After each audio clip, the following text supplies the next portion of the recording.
Yeah, Happy New Year to you. Welcome along to the first Gillette Soccer Special of 2026.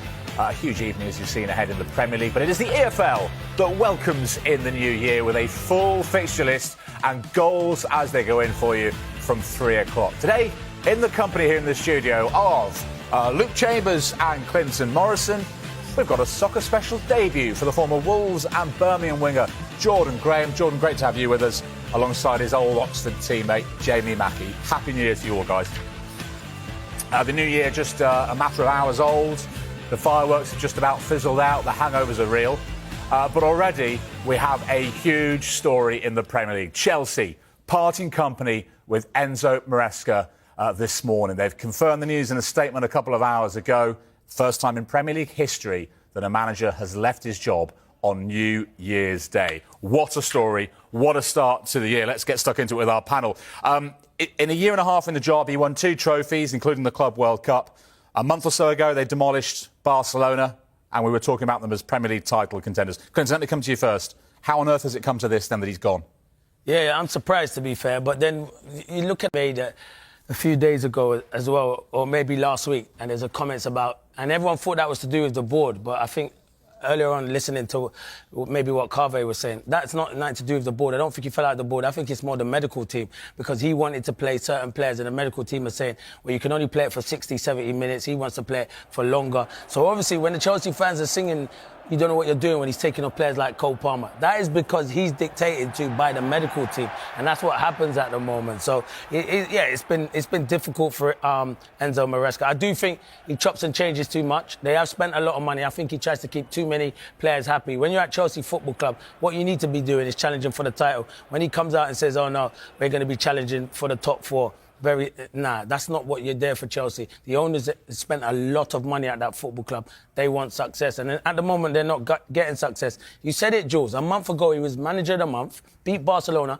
got a draw against Arsenal, where they should have. If Caicedo stays on the pitch, they could have won it, and everyone's talking about in a title chase, promotion chase. And now you look at it now, a month later he's lost his job. So listen, it's probably disappointing for Enzo Maresca, but the Chelsea hierarchy, they run that football club basically, Jules. Like, they sign the players and they want their manager to just coach and get the results on the pitch. But that run of form there, Jules, for Chelsea, the last 10 results, is nowhere near good enough. Like, no disrespect to Bournemouth. Bournemouth haven't been in good form, and you're at home and you're only getting a 2-2, and in the end, Bournemouth could have gone on and won that game as well. So, yeah, you never like to see a manager lose his job, but Chelsea's a massive football club, and Enzo Maresca probably should have been doing better. But you have to take into account he has won trophies with that football club as well.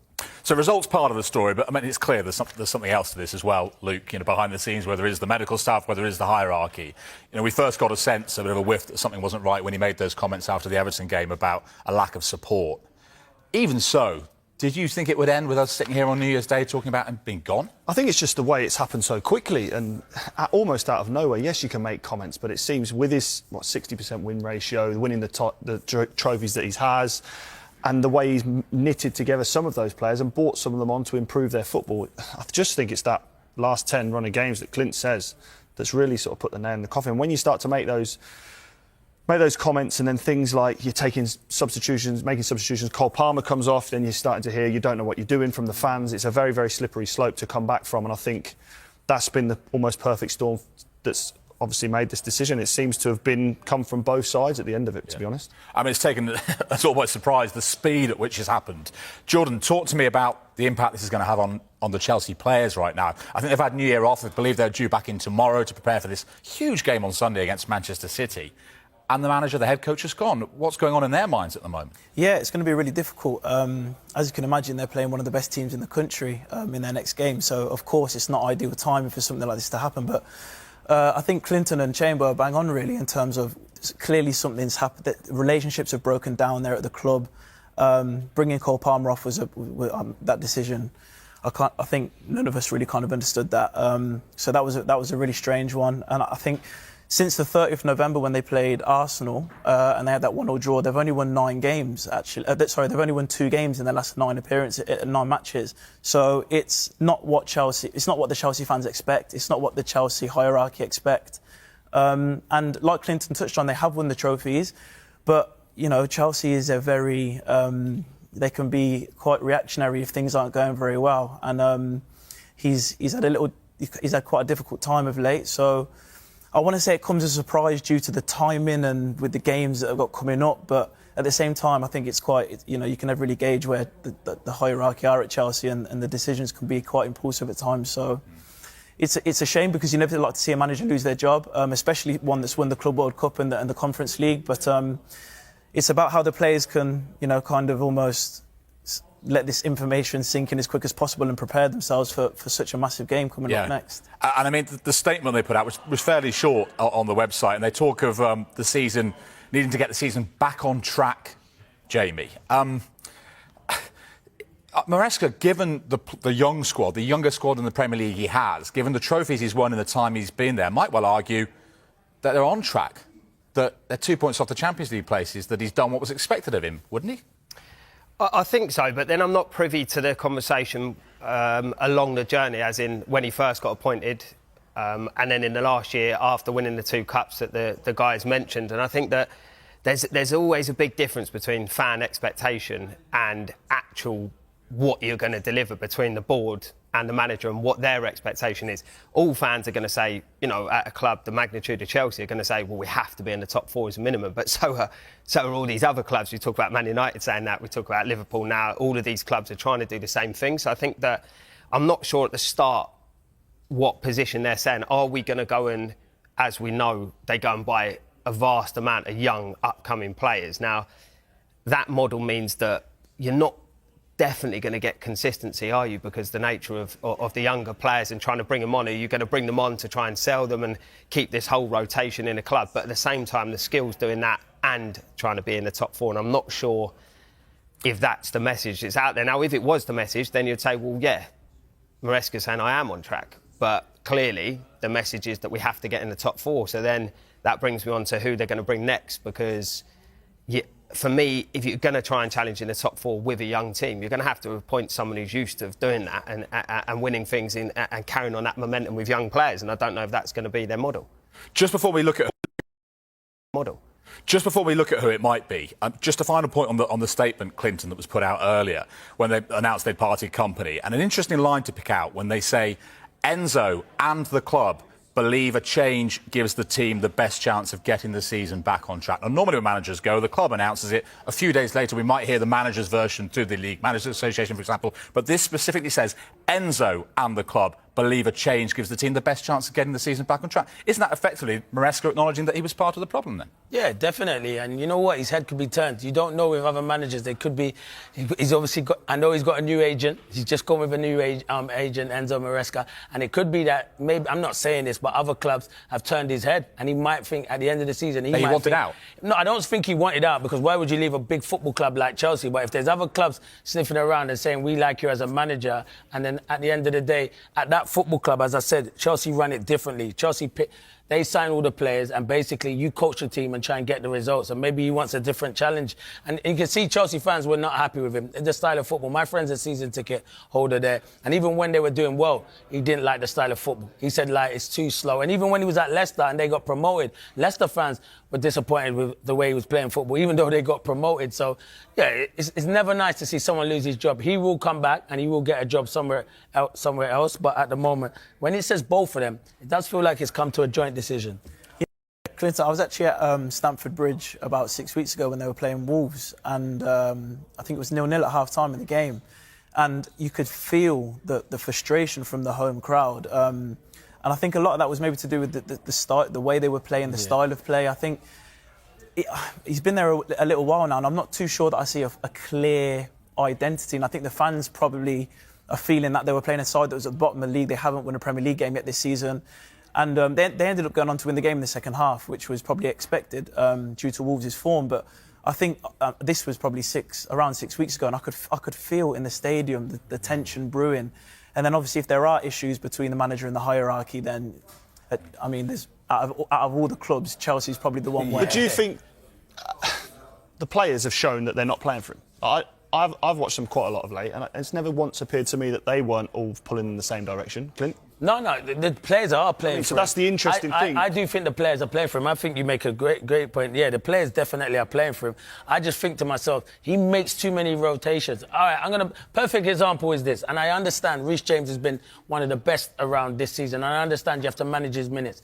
They got the draw against Arsenal, and then they go to Leeds in midweek, and they kind of kick-started Leeds' season. Leeds lost to Man City on that weekend, and then went for Chelsea and went on a fantastic run. He changed the whole, near enough, not the whole team, but the majority of the team that had a good result. And I know it was only 3 or 4 days later, but look at it now. Does Pep Guardiola do that? No, he doesn't do that.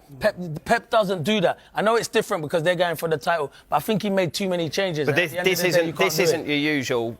As we've all played the game, and we know when a manager's under pressure and the lads come off it a little bit, rightly or wrongly, we've all been in that situation. This isn't your usual. Everyone thought Chelsea are absolutely having one. No, they're in touch, right, of the top four. So it has to be down to something we don't actually But that's why know. it's We're so not privy surprising. to that. It's got to be. Yeah, that's why it's so surprising, because of the wording of the statement. They don't get these statements wrong. They take the time. They know exactly what they're trying to say, and the fact that they've mentioned he's come to the agreement with them together, it really sort of shouts that something's not quite right. Obviously, why he's lost his job. And in terms of who takes over from him, Jamie, let me come back to you. Is it going to take a certain type of manager who's willing to fit into the structure and buy into the project, this young squad? Well, it has to be. Otherwise, you're going to end up the same way. 18 months in, and he's won a couple of trophies. They're fifth. And sacked, because obviously something's not right with that communication in terms of you have to play this player, you have to play that player. I'm not saying that is happening, because I don't know, but I'm saying... So does that limit their options then in terms of... Yeah, of course it does, and it has to, because you can't recruit a manager who wants to do their own thing, then sack them, and then you've got this whole merry-go-round, which we've seen before. It doesn't work. They've clearly got a plan in place, hence they're doing this now, and then they're going to appoint someone. Yeah, it does funnel down the options in terms of who you're going to get, because you're not going to get, in my opinion, an established winning type manager that we've seen before, because they're not going to have that. They don't have that. They want to do it their way, and we've seen that with all these managers before. With Mourinho, for example, he wouldn't be able to do that, because he controls everything, and that's how he's had success. Now, that's why it might lend itself to... You know, we've heard Liam Rossini already. It might lend itself to that, where people will scream straight away and say he hasn't had enough experience yet at the top level. However, it's a little bit of a different job in terms of, by the way, he's done an outstanding job. Plus, he's at a Chelsea link club in Strasbourg within the group, and I think he's done such a great job. He might be able to relate perfectly to exactly what you were saying, that there's a clear line of communication in the style we want to play, the type of player we want to play, and if we don't do that, they're not going to progress and keep this merry-go-round of buying new players and selling players. Who's the better fit, Clinton? Liam Rossini or Oliver Glasner? Well, you know I'm going to answer. Even if I think it's Glasner, I'm going to say it's Liam Rossini, because I don't want Glasner to leave my football club. But listen, there's a lot of good names on there. Glasner's top drawer. You look at Cesc Fabregas, he's doing brilliant at Como, and he's an ex-Chelsea player. And Areola at Bournemouth. I know he haven't done good recently, but for me, like... De Zerbi's not going to fit into that. Yeah, De Zerbi, and you've got Xavi. Xavi's a name, to be fair. You know what? There's a lot of good names, but one thing I'd say is some of those ones don't want to be dictated. Yeah. They want to run it themselves. So if you look at it at the moment, I know Liam Rossini. I worked with him when he first came to Sky. He is one of the best ever, like, in terms of pundit. Straight away, he wants to go and do stuff on the screen that you do, the tactic stuff. And I'm like, really? We don't want to talk about the game, but he wants to do that. That's his manager's head on, because he's always coaching. The job he's done at Strasbourg is outstanding. The job he done when he went to Derby and he was with Wayne Rooney, it was all his coaching that he was doing. He was fantastic. And when he went to Hull, I thought he'd done a fantastic job. And Jay alluded to it. It is kind of like Chelsea's feeding club. So he wouldn't have... I'm not saying he wouldn't have, but if you go to Strasbourg and you're thinking, I've got teams here in the Championship and maybe in the Premier League that were interested in me, but I went there, you've definitely got one eye on, I might get that Chelsea job. And he's one of those, if you say to Liam Rossini, go on the pitch, coach these players, pick the best 11, he can do that, because he's a top and he's a young manager. And I'm, for one, I want to see young managers be given that opportunity. And Chelsea fans might say, he's not a big name. Doesn't matter if he's not a big name. Give him a chance because the way. But it does matter, doesn't it, at Chelsea? It does. I understand it matters, but no manager, and I don't know this from the hierarchy, but no manager is not going in there if he can't pick his own squad by his own players. That's done by the board. So, as Jay alluded to, Jose Mourinho wouldn't go in there and say, well, you've got to work with that. He would do it because you're at Chelsea Football Club. Listen, if the job comes available and you that list of names, every one of those managers would take the job at Chelsea because Chelsea's a huge football club and it's massive and you've got superstars to work with. Me personally, Jules, I wouldn't take it because I wouldn't want to leave you lot on here, but I'm not in the running. Too warm and cozy. Liam didn't hang around, did he? Working with he didn't. Right? Yeah, he didn't. He knew about football. That's why he was on the screen. That's why he was on there. That's what I'm saying. You're still stuck here with us. Yeah, I'm still stuck here. I mean, it's a crossroads clearly in their season now, isn't it? I mean, we showed you the results. They've dropped off, no doubt about it, since the Barcelona and Arsenal games. But Luke, just finally, they're 2 points off the top 5 now. This is significant upheaval. It's a young set of players you've seen, as you've all been discussing, to be playing for this manager. Which way does this go now? Well, I don't think anyone knows, really. I think they've got a real good group of young players, especially, that some have excelled, especially in that start of the season. But again, the position they're in is a great position. Imagine having the opportunity to go into Chelsea when they're sitting 5th in the league. It's a massive chance for them. The list of names are there. I wouldn't say there's necessarily massive names on that list, which have probably been linked to Chelsea in the past. But as a group of players, all they'll be focusing on, we've all been there, is themselves. And what could they have done? Where did they see things go wrong? Are they looking at the next fixture, the ones that they've just been going through that run of 10 games, where winning only 3? One was including a cup game. It's just not where they would want to be as players. So they'll see it, as a fresh start. They're going to have some serious backing, which Chelsea have had financially, probably in this window again. Remember as well, Maresca wasn't a massive name when he went in. Yeah. But he just won a title, didn't he, I suppose, in the Championship? Yeah, he did, but that's the Championship. Completely different to the Premier League. Is miles apart. Comparing to managers that they've had at Chelsea. Yeah. That's what I mean. It's not like a marquee name, and I think that was probably an issue for the fans at the start anyway. So would Rosina therefore be an issue? That he's not an Ancelotti, a Mourinho or a Conte or whatever? I would say, from a fan's perspective, yes. Yep. I think that's just the nature of it. It goes back to the expectation of all fans. Chelsea in the past have won the Premier League multiple times, and they've had these brilliant sides in not too distant memory. And I think that I think all of these clubs, unless you are a big name, I think you do have a little bit of an ego about it. We know, because Liam Rosenior is doing so well as a young coach, that with those players at his disposal, he could end up a top manager himself. And when I look at the list, I go, exactly what Chambo said. There isn't those big managers there. And I think that comes from, I don't think Chelsea are even looking that way, because they're not going to be able to control the situation and control the narrative day by day that they want to do. Do you know what it is? That list of managers is the managers that are available at the moment. And that is the best of the managers that are available at the moment. So, as you say, Iriola, you've got the likes of Glasner. They're more experienced than Liam Rosenior. I mean, that's a bookmaker's list. It's not a list that Chelsea have that's given what I'm us. saying. That's our list Obviously, of names, but what I'm saying is that's a bookmaker's, and that's because there's a reason why they're the favourites, because they're doing well for their football club. You look at Oliver Glasner. I won't want him to leave Palace, but I think if he went to Chelsea, he'd be fantastic there. Iriola at Bournemouth, the job he's done there, he'd be good. As I said, Cesc Fabregas, he's a young manager. But, George, you've got to give these youngsters an opportunity to go and thrive, because what's the point of going into coaching if you're never going to be given an opportunity? And we can always keep harping back on and say we go to an experienced manager. And I totally get it. It's Chelsea Football Club, and you have to get the right person in. But you've got to give these young managers an opportunity to go and express themselves. Just brief final word, Jordan. Yeah, the thing is as well, what I think is really important is you talked about there about this, the merry-go-round of managers that you keep coming in. And what I really like about Liam is the fact that I had a player that played at Derby at the time, and he was doing a lot of the coaching, like you mentioned earlier, and he said he was absolutely excellent under Wayne when Wayne was manager there. And then another player that's really close to me played at Hull with him, and he said the exact same thing.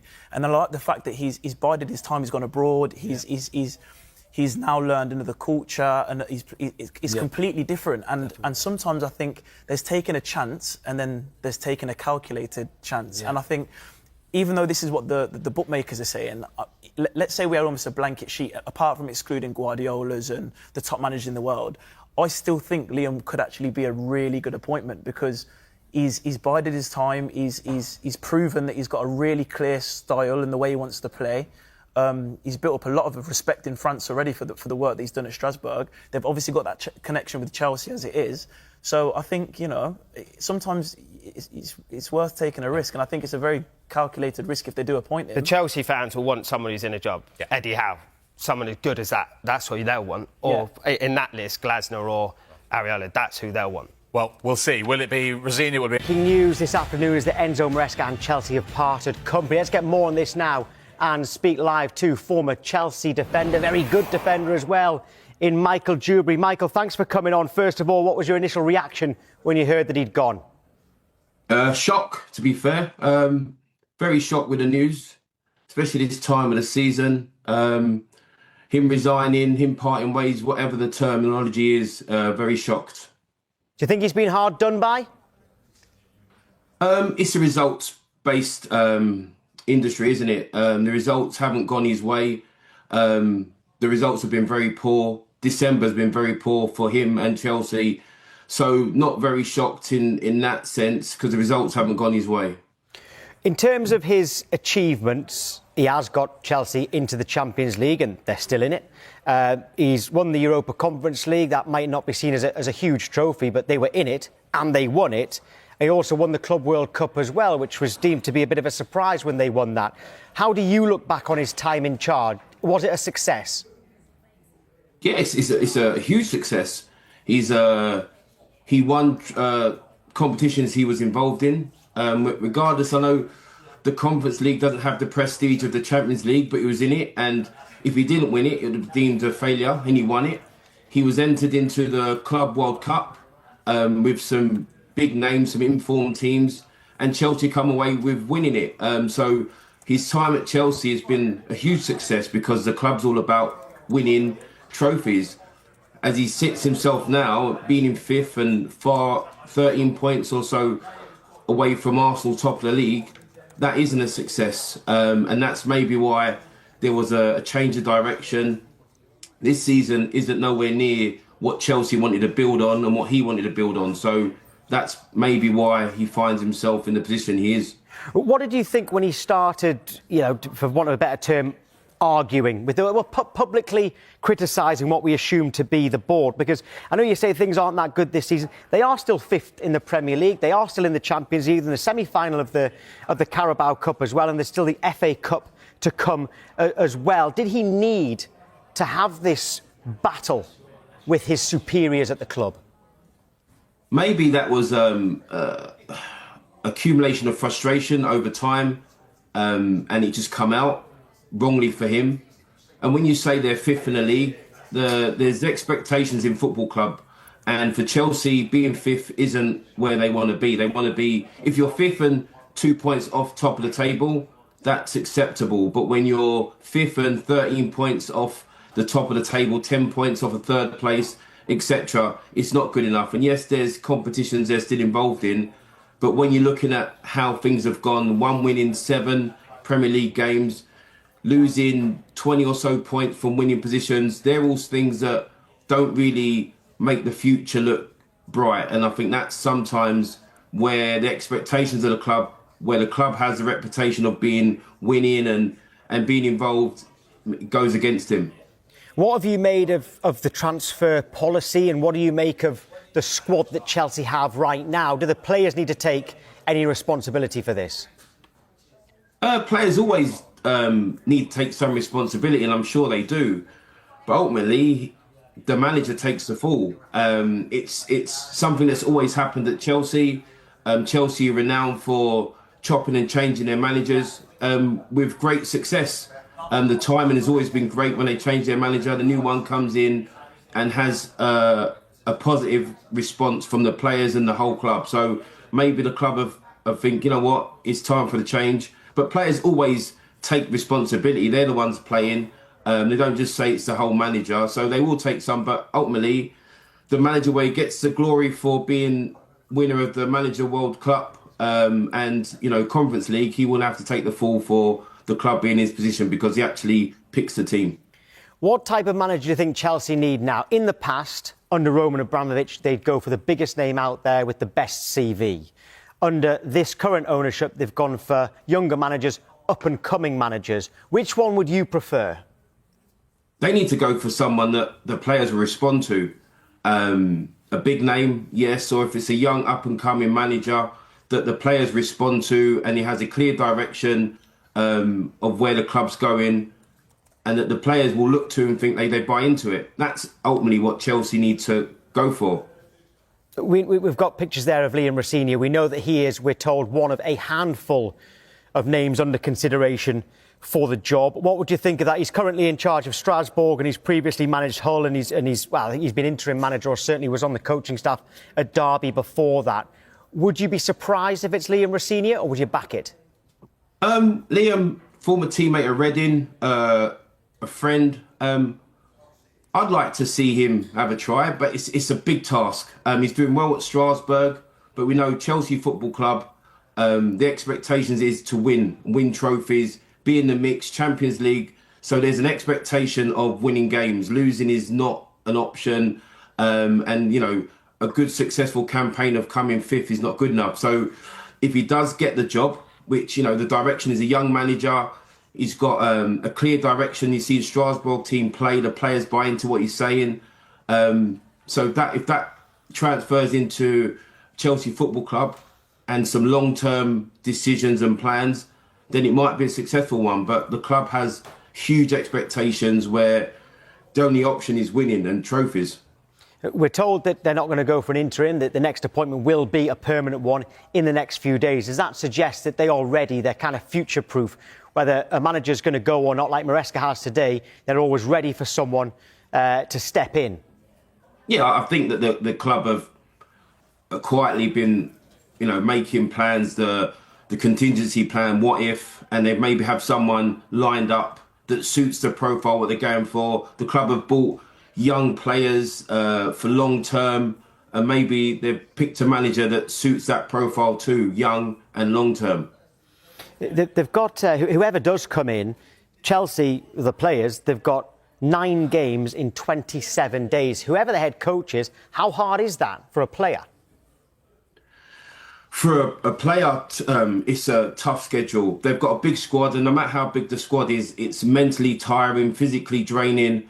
For the manager, it's just managing the games and making sure no one's going to be 100%, but as close to as possible, and managing rest and recovery and getting as much tactic on board as they can. So for someone coming into that for the new job, it's going to be a lot to get your ideas and your plans into the players without too much drastic changes. So there's a continuation and a flow about it.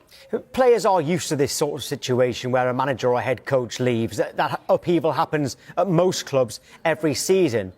But how hard is it to adapt to a new manager's philosophy? A new manager means, it's for some people brilliant because it's a chance, everyone's starting from afresh, a chance to impress this new manager. Those that are playing have to impress the new manager, so everyone has to really lift their game. So those players in their dressing room are starting from scratch, a chance to impress, a chance to get in the team or stay in the team. So that's where the lift will come. So as a player, you see it as an opportunity. Whichever way, whether you've been out the team or in the team, there's an opportunity to now impress this new manager. Which positions do they need in January if they do go into the market? You know, defence, they seem like they keep swapping around in the central defence position. They just need some consistency, continuation, consistent performance, really. But the centre-backs is always a strong position for any team that wants to have ambitions of winning a Premier League. You look over the history and you've got in that position, you've got 2 strong leadership roles in that position. So maybe that's the first one that they might go for. And maybe a number 9 that's prolific. OK, yeah, so I think the Chelsea fans would agree with you on that one. And just finally, Michael, this season, what does success look like for Chelsea? Success for Chelsea would definitely be winning a trophy and Champions League qualification. Anything less than that wouldn't be deemed a successful season, especially after last year. Deep in the Champions League, winning a domestic trophy and Champions League qualification. Michael, really appreciate your time. Thank you. Nice. Have a good new year. Thank you very much. Yeah, you too. If you are just joining us, let's just recap the club statement by Chelsea. They said this: Chelsea Football Club and head coach Enzo Maresca have parted company. During his time at the club, Enzo led the team to success in the UEFA Conference League and the FIFA Club World Cup. Those achievements will remain an important part of the club's recent history, and we thank him for his contributions to the club. With key objectives still to play for across 4 competitions, including qualification for Champions League football, Enzo and the club believe a change gives the team the best chance of getting the season back on track. We wish Enzo well for the future. As we've been hearing, Liam Rosenior is one of a number of replacements in the running to take the job. But just as with Maresca, he won't have direct experience of managing in the Premier League heading into Stamford Bridge. Rosenior is currently at Strasbourg in Ligue 1, with the French side battling for a European spot. But the move will be quite straightforward as the club is owned by Clearlake, just like Chelsea.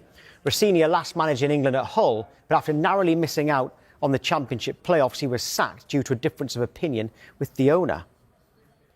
Well, he joined Strasbourg in July 2024, the same month that Maresca joined Chelsea. He's won half his matches with the Ligue 1 side across all competitions, with 31 wins in 60. There was much more of that Pep Guardiola interview to bring you. However, we have got to interrupt it, and we make no apology because it's that massive news that we have been reporting about all of today, because Chelsea have confirmed they've parted company with their head coach Enzo Maresca. I'm going to read you the statement in just a moment. We've been talking about this all day. It does look, by the wording, that this was Chelsea's decision more so than the managers, but we'll get on more on that in a moment. In fact, we can bring in our chief correspondent, Carve Solical, who you were the one who broke this story. The whole way through it, you've been on top of this. What has happened? I'll read out the statement in a moment, but what do you understand has happened? Well, look, Enzo Maresca has, as expected, left Chelsea.